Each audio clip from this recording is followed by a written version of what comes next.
নমস্কার। আজ আমি একেবারে ভিন্ন স্বাদে লাউয়ের তরকারি রেসিপি আপনাদের সঙ্গে শেয়ার করছি। প্রথমেই কড়াইতে পরিমাণ মতো সরষের তেল দেওয়ার পর থেতো করা রসুন, আদা ও শুকনো লঙ্কার পেস্ট অ্যাড করছি। গ্যাসের ফ্লেম লোতে রেখে মশলাকে ভেজে নিচ্ছি। এখানে আমি 4টে মতো রসুন, 1 ইঞ্চি মতো আদা ও একটা শুকনো লঙ্কা ব্যবহার করেছি। ভালো করে মশলা ভাজার পর ডুমো করে কেটে রাখা আলু দিয়ে দিচ্ছি।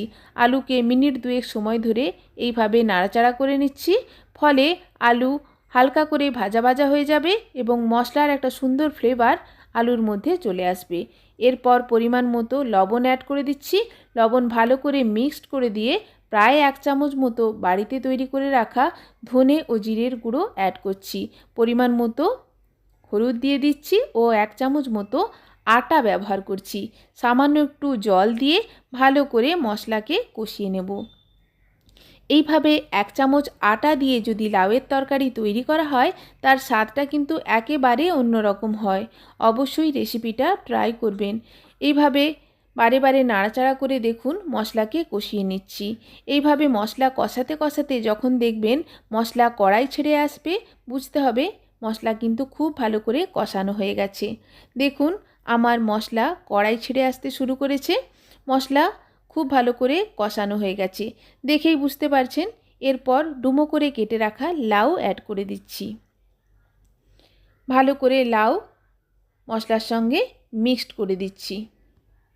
এরপর গ্যাসের ফ্লেমটা লোতে করে দিয়ে একটা তেজপাতা অ্যাড করে ঢাকা দিয়ে দেব মিনিট 2 জন্য। লাউ খাওয়া স্বাস্থ্যের পক্ষে খুবই ভালো। এইভাবে লাউ তরকারি তৈরি করলে দেখবেন বাচ্চা থেকে বড় সবাই কিন্তু খেতে খুবই পছন্দ করবে, এতটাই টেস্টি হয়।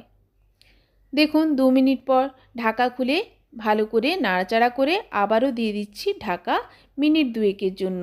আবারও 2 মিনিট পর ঢাকা খুলে দিচ্ছি। দেখুন লাউ থেকে বেশ অনেকটা পরিমাণ জল বেরোতে শুরু করেছে।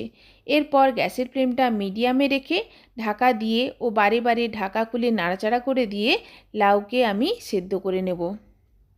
দেখেই বুঝতে পেরেছেন লাউ থেকে বেশ অনেকটা জল বেরিয়ে এসেছে। এই জলেই কিন্তু লাউ সেদ্ধ হয়ে যাবে সম্পূর্ণভাবে। দেখুন আমার লাউ সম্পূর্ণভাবে সেদ্ধ হয়ে গেছে। এরপর আমি অ্যাড করে দেব প্রায় 1/2 চামচ মতো শাহি গরম মশলা ও সামান্য একটু পরিমাণ চিনি। যেহেতু লাউ একটু মিষ্টি ভাবের হলে খেতে বেশি ভালো লাগে, সেই কারণে চিনি অ্যাড করছি। আপনারা চাইলে নাও ব্যবহার করতে পারেন চিনি এখানে, তবে দিলে খেতে বেশি ভালো লাগে। দিয়ে দিচ্ছি ফ্রেশ ধনেপাতা। সমস্ত উপকরণ বারে বারে নাড়াচাড়া করে মিক্সড করে দিচ্ছি যাতে করে ফ্লেভারটা তরকারির মধ্যে খুব ভালোভাবে মিশে যায়। ধনেপাতা, চিনি ও গরম মশলার একটা সুন্দর ফ্লেভার খুব ভালো করে মিশে এসছে দেখুন। এরপর আমি সবশেষে অ্যাড করে দেবো প্রায় 1/2 চামচেরও কম পরিমাণ ঘি। ঘি দিলে স্বাদটা বেশি ভালো হয়। আপনাদের যদি ঘি খেতে অসুবিধা না থাকে এখানে 1.5 থেকে 2 চামচ ঘি আপনারা অ্যাড করতেই পারেন। ভালো করে মিক্সড করে দিলেই একেবারে সার্ভ করার জন্য রেডি দুর্দান্ত স্বাদের লাউয়ের তরকারি। এরকম লাউয়ের তরকারি আপনারা রুটি, পরোটা বা সাদা ভাতের সঙ্গে সার্ভ করুন, খেতে অপূর্ব লাগে। আমার রেসিপি রেডি, অবশ্যই ট্রাই করবেন। ধন্যবাদ।